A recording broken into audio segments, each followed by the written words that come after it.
Future Donna tapping in for past Donna here. I recorded this video about Curvy Girl Summer in January, like very early January, before I decided that I was going to not do the series, and then that I was going to do the series, and then I wasn't, and then I was. It was a lot of back and forth for me back then. I'm clearly clear now because we are over 50 videos in to this Daily Donna series. So I want to welcome you, myself, to the Daily Donna Is It Not That Deep edition, which basically means that we're going to be looking at so-called shallow things, right? We're looking at books, fiction books, really.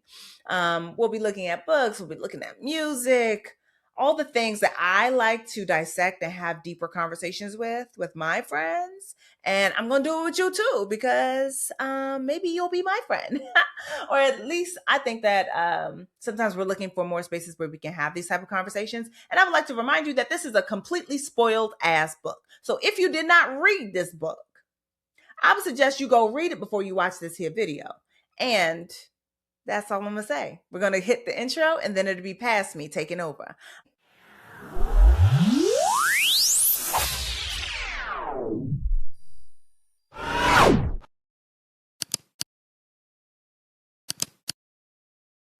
Welcome to Is It Not That Deep? The space where pop culture gets, well, therapized. Gently.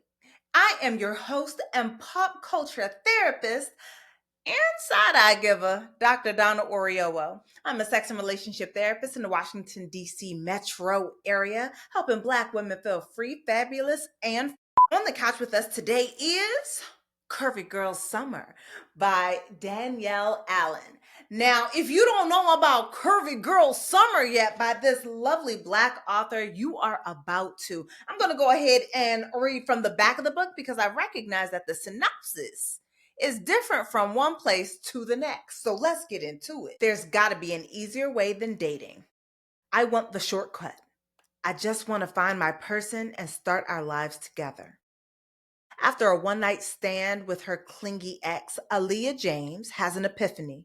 This ain't it. She knows what she wants, and she's ready to move past casual hookups, flings, and situationships. But for her family, the clock is ticking. After all, she's almost 30. And when they imply that her personality and her body might be too big to land a man, she lets them know they've gone too far, and her non-existent man loves her curves. Thank you very much. Now she has 7 weeks to find the perfect boyfriend to rub in their faces at the big fancy birthday celebration she's been planning. After her first blind date goes wrong, charming local bartender Ahmad Williamson consoles her with a drink and some playful banter. Aaliyah takes him up on his suggestion to use a dating app, but the more she sees of his warm, funny, and easygoing nature, the less she wants to check her DMs. Will her next swipe bring her closer to true love? Or is her real match closer than she thinks? And you know how they put at the bottom, like, oh, this thing hooks you from the first page. It does. It really and truly does. Now, before we go ahead and get into it, I just want to make sure that I say this. Spoilers ahead. I mean, come on now. This is therapy ish. We are doing a deep dive into this book, which means it's best if you have read it already, not if you are coming here to get your first experience. All right, y'all. So we definitely have some things to discuss. But before we get into it, remember to like, comment, share, all that stuff. I know that this episode is probably going to feel a little awkward, but they say a start is better than not starting. So thank you for being here with me so that we can have a conversation about this book. Now, as I have already said, spoilers are ahead. Here's what we're going to discuss before we go ahead and get into it, just because I don't know about you, but I like to have a little bit of an outline. That's the educator in me. So we're going to talk about initial impressions of this book. We're going to also do a therapeutic deep dive into our three main areas: free, fabulous, and fucked. And I'm going to give you a couple of my favorite quotes, and maybe you get an assignment or something like that. Just something so that you could go ahead and be working on you while we're having fun and reading these lovely books. All right, so here we go. Initial impressions of this book. Let me tell you that, Danielle, girl, if you ever watch this, you ain't right. So some of my initial impressions of this book is that this is a pretty good book. I quite enjoyed it. It was an easy read. It's easy to follow the story, to sort of know who the characters are and all that. But I will say that I feel like she kind of tricks you a little bit, a lot, in the beginning. Now, skip ahead for those of you who don't want no spoilers, but like, number one, we get introduced to a dude that's not gonna be her dude. And it's kind of like, okay, so why do we meet him? Right? He doesn't matter. And then when we finally do get introduced to the very same love interest mentioned on the back of this here book, we're told this man is married. I mean, she really got us out here rooting for adultery. I'm looking like a la Shonda Rhimes, right? Had us rooting for adultery. Tired already, just tired. Oh, but I mean, overall, just the same. I also like the way it starts. That she starts us off with a little hot, a little spicy, because she knows that she about to put us on a spice break for a lot of this book while we're trying to meet Mr. Right. Now, let's go ahead and get into this therapeutic deep dive. We're going with the free first. So, when I think of free, what I mean by that is how we free ourselves from other people's expectations, supremacy culture, and all that jazz. Because if we're going to be honest, sometimes there is a little something that we got to free ourselves from. And what book is worth reading if the character don't have a struggle? There's always a struggle. So, I would say that there is an unmentioned character in this book, and that is the big sister's shadow. Sister's shadow, maybe not even big sister, maybe twin sister. I can't remember. What I do know is that her sister's shadow is a very prominent figure in the book. And the way that that sister's shadow is wielded as a weapon against Aaliyah becomes, I would say, three much. Not just too much, baby, it's three much. And that is one of the things that this character has to get free from. Now, on the other end, we also have the parental familial desires and their expectations. And quite frankly, the expectations were heavy. It is very heavy. Well, therapeutically speaking, I would say that oftentimes a lot of us, we are sitting with what our parents want, what their parents want. So parents, grandparents, aunts, uncles, everybody will always want something for you. This character that Danielle wrote is no different. She got a litany of family that wants something for her, and it requires her to do and be something other than what she is, because they are simply just saying that, baby, is you. You're the reason why you can't do X, Y, or Z. And I would say that the third thing that homegirl needs to sort of excise from her spirit would be these deadlines, right? Like, oh my gosh, she's turning 30. And quite frankly, I like, the trope is kind of played out, right? And I don't mean played out in books, because I don't read enough books that talk about 30, whatever, whatever. I'm talking about played out in life. I'm like, people, please get over it. There is still life after 30. Like, you don't just up and die. I mean, I don't know what else to say. So basically, those were some of the things that she needed to get free from. That sister's shadow, the parental and familial desires and expectations, and then the so-called deadline for when one has it all, right? And then, of course, we have her fabulous self, that self-esteem piece. And I would say that the self-esteem had a big impact on communication in the book. And that was actually quite delicious for me to see, because I mean, I did write a book on self-esteem, right? So I wrote this book here, Drink Water, Mind Your Business, A Black Woman's Guide to Unlearning the BS and Healing Self-Esteem. And in this book, I feel like you are watching her move from a more, I would say, fragile self-esteem, and I would even say damaged and fragile self-esteem, to a more secure self-esteem. And it plays out in the way that she communicates with the others, right? In the beginning of the book, you've got her up Uncle Al, basically saying, hey, you too fat. And if you weren't so fat, you would actually find love, which is, Lord have mercy, right? It's just, it's too much again. So you've got this uncle talking this mess. You've got her parents talking about some, they want some grandbabies. I think that part was hilarious because do you have grandbaby money? Anyway, they wanted grandbabies. And so they're just like, well, when you finna give us what we want? Right. And all of this is still cast in this shadow. And then she created a self imposed 30th birthday deadline. So she, in many ways, she did it to herself, right? In trying to be what her parents wanted her to be, and trying to prove that she is lovable and worthy and gorgeous and can be as she is and live her life. She created a self imposed 30th birthday deadline about making sure that she would have this man to have on her arm to shut them all up. Except that self esteem doesn't tell lies about what it has in order to get people to fall in line. It doesn't require other people to fall in line.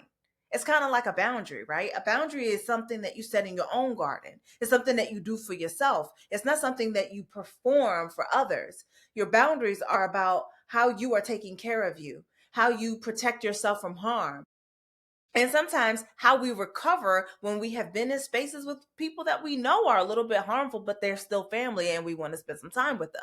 So there, I'm saying that there's room, there's space, uh there's a space to sort of traverse both worlds, right? But when we get to the point where we're lying, when we get to the point where we're creating a fictitious partner in order to stop what we feel is inappropriate sayings from our family members without actually addressing the messed up stuff that they're saying and letting them know that we're not tolerating it, and stopping the conversation, leaving as necessary, doing what we have to do to protect ourselves in those moments. Well, that's not a display of secure self-esteem. It really sounds a little bit more like it's fragile self-esteem, which can be, I would say, a people-pleasing self-esteem or damaged self-esteem. Damaged self-esteem tends to keep quiet about what it knows, and fragile self-esteem tends to put on a performance for others about what it knows, or rather what it feels, right? So it is secure self-esteem that is secure in who it is exactly as it is, and it's just like, I'm not lying, I'm not faking, I'm not doing no extras for you. If you don't want to see me, that's your business, but I ain't got nothing to do with that. But she gets the lion, right? Now, at some point, as happens in all things, and I have been watching Teen Wolf recently, so I'm just like, what are three things that cannot be long hidden? The sun, the moon, the truth. So, like as in any other book, the truth does eventually come out. But the way that it is handled with such care. And we watch our character sort of come into her own space, into her own understanding, and into her own power.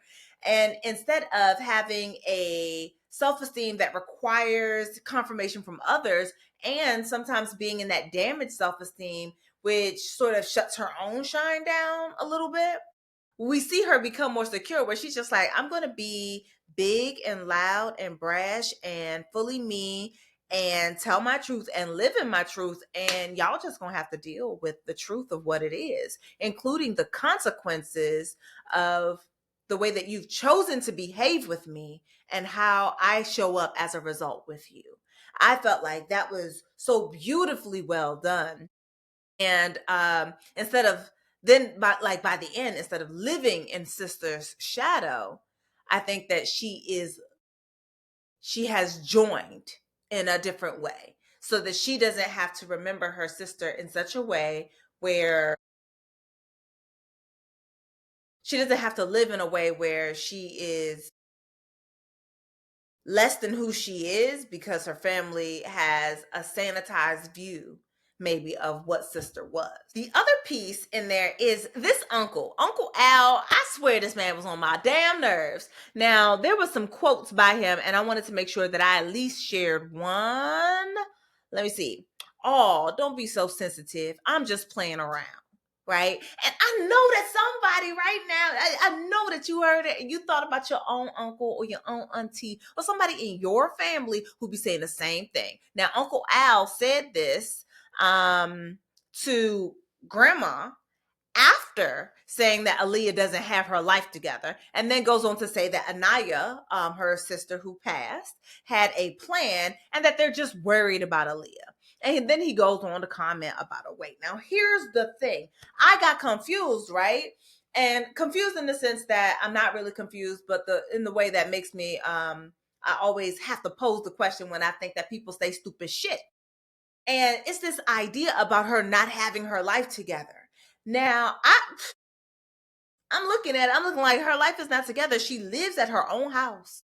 She pays her own bills. She's not asking anybody for money. She's throwing herself a very lavish, large, all day soiree in her honor to celebrate her 30th year of life. And she, in addition to that, she has a job. She does a good job at her job. She has standards. She maintains her standards. She maintains her boundaries almost in every area of her life, except where it comes to dating and where it comes to her family. Those are the areas where, if you want to say that something is not together, that's where it's not together. And the only reason the dating life is not together is because she is in pursuit of what her family wants for her, so that she has joined them in disregarding herself. And also thus created that damn deadline. So I'm saying here that Uncle Al is an asshole. Like it's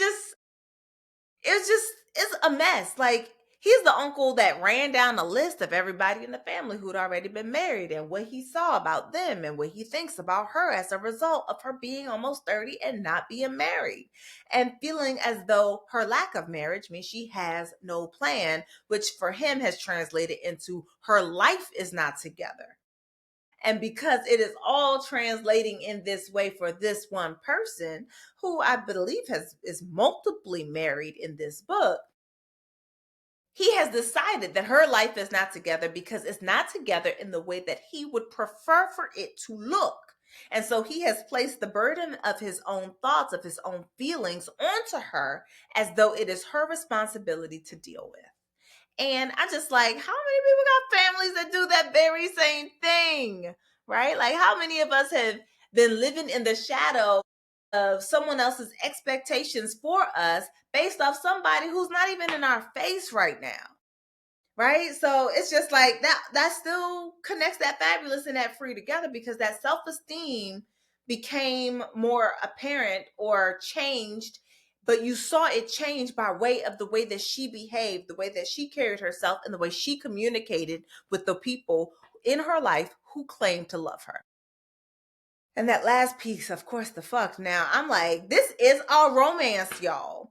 And I love that Danielle Allen, she gave us a little song spicy at the beginning because she knew that we were going to be bereft for quite a while. And yeah, I was just like, this man don't matter. And then when another sexual encounter happened, it's kind of like whoosh, how, right? Like you're again, she's got you rooting for adultery pretty hard, if I do say so myself. So, so one of my favorite quotes in this book, because we're at quote time, and I always want to make sure I include a quote. The quote that I love, if you want to open up your book, it's pretty early in the book, actually. It's on page 23. Open up my library book. All right, it's about halfway down the page. Did either of you even ask the girl what she wants? Nana looked between her children before looking at me. Do you want a husband, Aaliyah? Is that what you want right now? Now, I love this quote because I think that oftentimes people get bogarted by what other people want, so much so that these same people will never ask you what you want for yourself because they're so busy trying to figure out how to make you contort your body, your life, your being into something that they want from you for them. So they're not worried about what you want as much as they're worried about what they want. Mom and dad want grandchildren to play with, right? Uncle Albert wants her to change her body so that he can see her readiness in the way that he believes that a woman should be ready, and that a woman should be ready by way of a ring and a slender body, right? And what I also like is on the same page, like I kind of like the way the conversation just flows here. And particularly, I love the response, right? So, like, there's a little bit of back and forth, and then grandma's just like, and do you want kids? So she says, one day. But again, I don't want to have kids with just anyone. I'd like to do that with my husband, and I'm not going to marry just anyone. So it goes back to what I said before. I'm not willing to settle. Look, when I tell you right there at the beginning. Now, somebody's probably sitting there asking, like, but sis, you just said that the self-esteem shows in the communication, and do. And I'm also saying that, yes, I do enjoy the fact that she says she ain't finna settle, right? Ain't nothing wrong with what she said. She not finna settle. She don't want to settle. And she also clearly, at some point in the book, she also set a boundary for herself and decided that every Tom, Dick, and Harry that she met wasn't going to meet her family, because then they started to put pressure on the relationship and their expectations and their desires for grandchildren and marriage and all that other stuff, right? So the question then, of course, would become, then how come you're saying that her self-esteem was not secure? Her self-esteem was not secure because she lied. We can all fake it till we make it, but here's the thing, you have to actually make it. Otherwise, all you did was fake. You never made it. And the whole point of fake it till you make it is the part till it's the transition. You fake it until you make it. Even if she was faking the confidence in that moment, the second she decided to lie and say, but I got it, man, we knew that she was going to keep faking it. She didn't make it. She was almost there, but then she went into the lie, and the fake it became she faked it until she had to fake it some more. And sometimes when you tell one lie, you know you got to stack another lie on top of that damn lie that you told.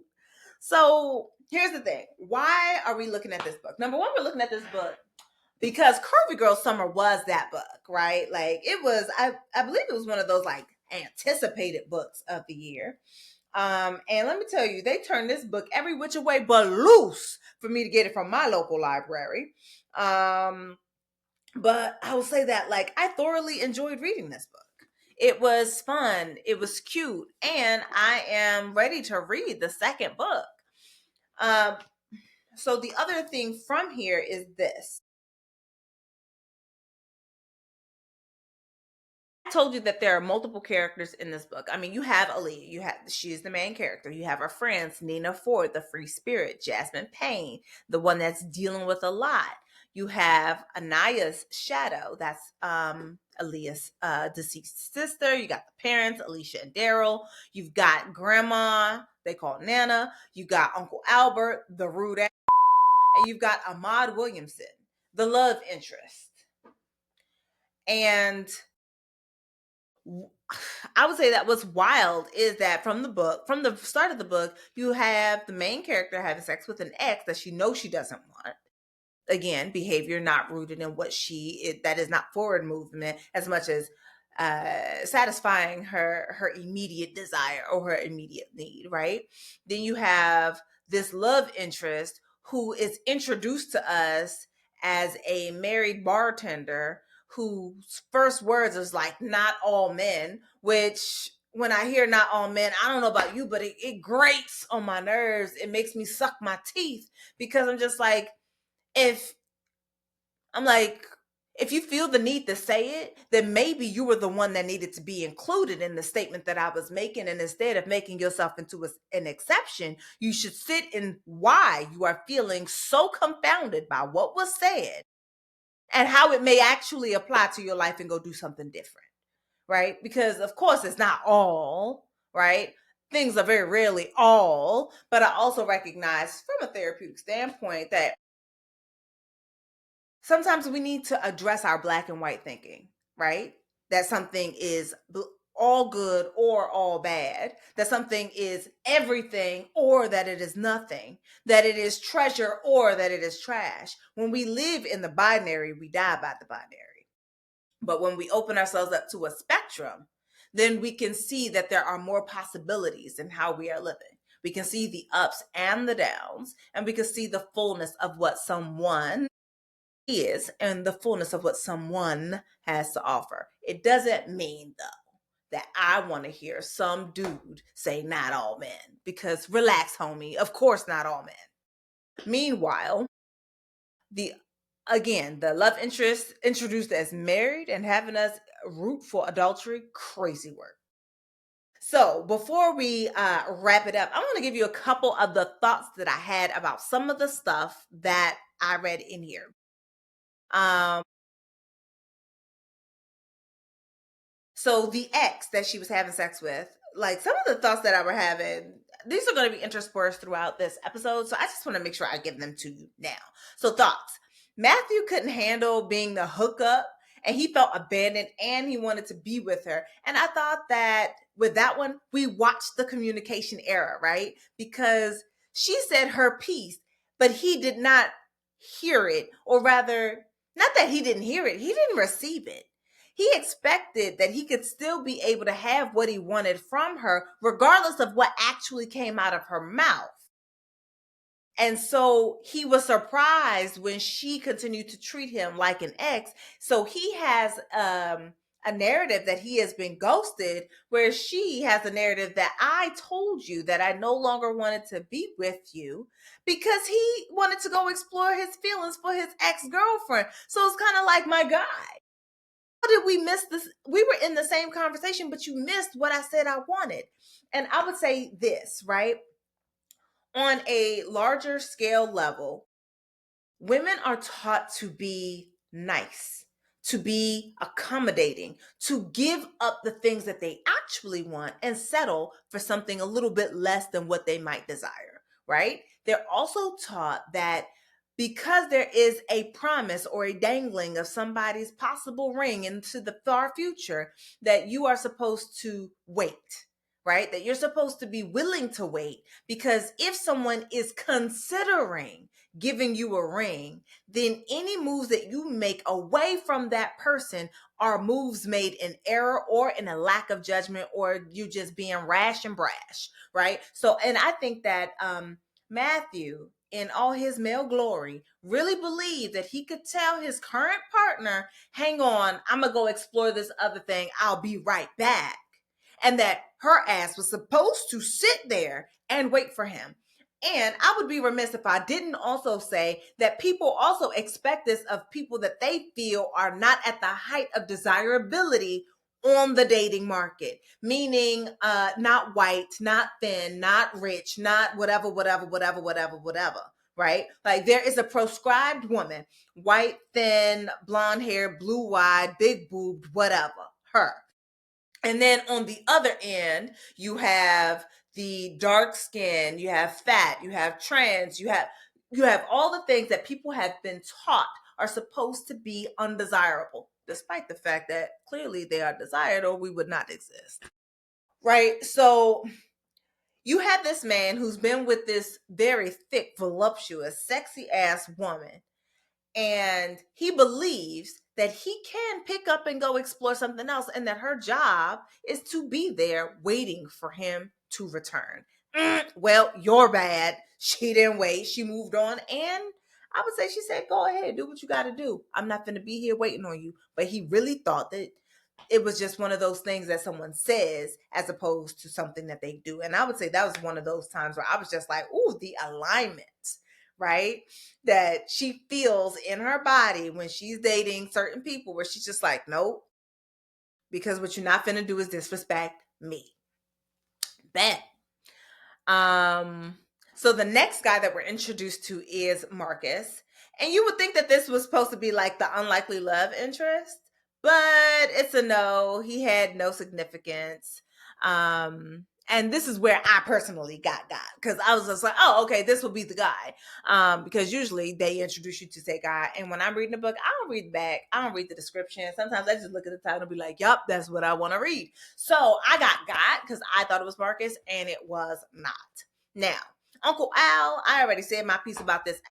He is a whole right? He ran down a list of who was married before 30, and then we later learned that he bullied his sister relentlessly and that thus she lost some weight. And he thinks that if he can repeat the same process of bullying the hell out of Aaliyah, that he can browbeat her into submission of her body as well as her marital status.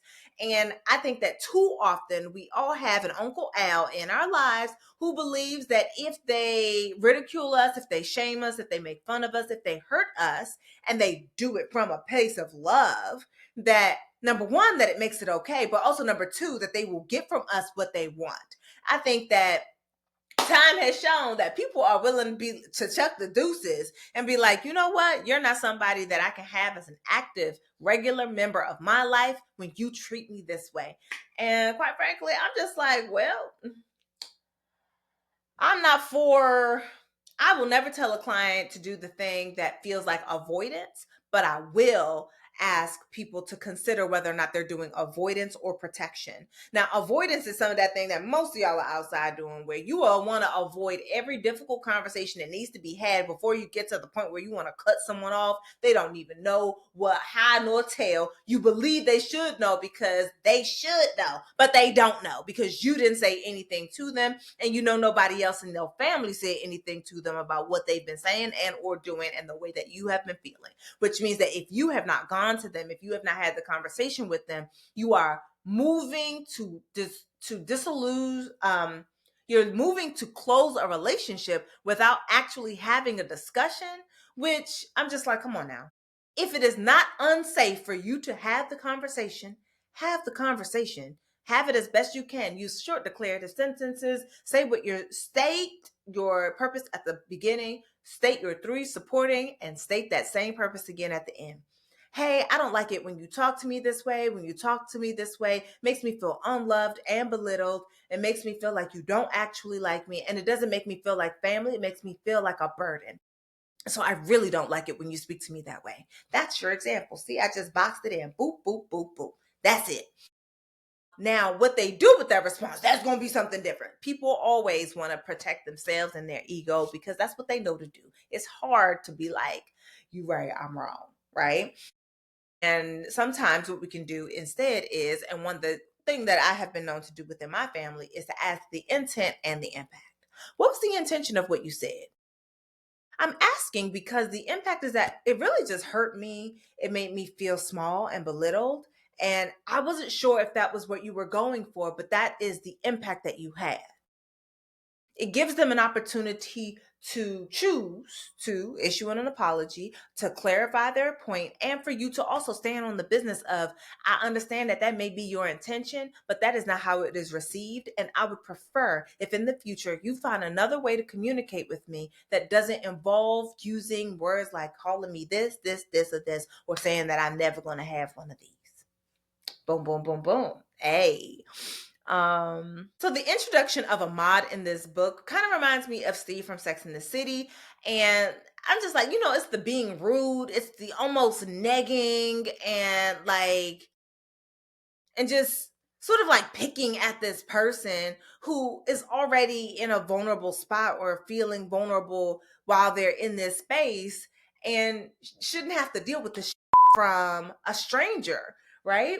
And for me, that didn't bode well. For me, it didn't bode well because I also didn't like Steve for Miranda, right? And it makes me not quite like Ahmad for Aaliyah. That introduction, anyway, like I felt that I was just like, ooh, this don't settle right in my spirit. But hey, maybe that's just me. You let me know in the comments, right? So in the way I like to close out most of my therapy sessions, actually I like to open therapy sessions this way, but we're going to close out this way for now, is how are we feeling? What came up for us? Go ahead and put it in the comment section. Let me know what your thoughts are, what your feelings are. And if you got a favorite quote, go ahead and put that favorite quote. Like, I would like to have a thought that you had while you were reading this, something that may have come up for you. And ultimately, what did you learn that you can apply to your own life? And that's that for closing this conversation and ending this session with Curvy Girl Summer. Don't forget, like, comment, and share. And I hope to see you next time. Bye.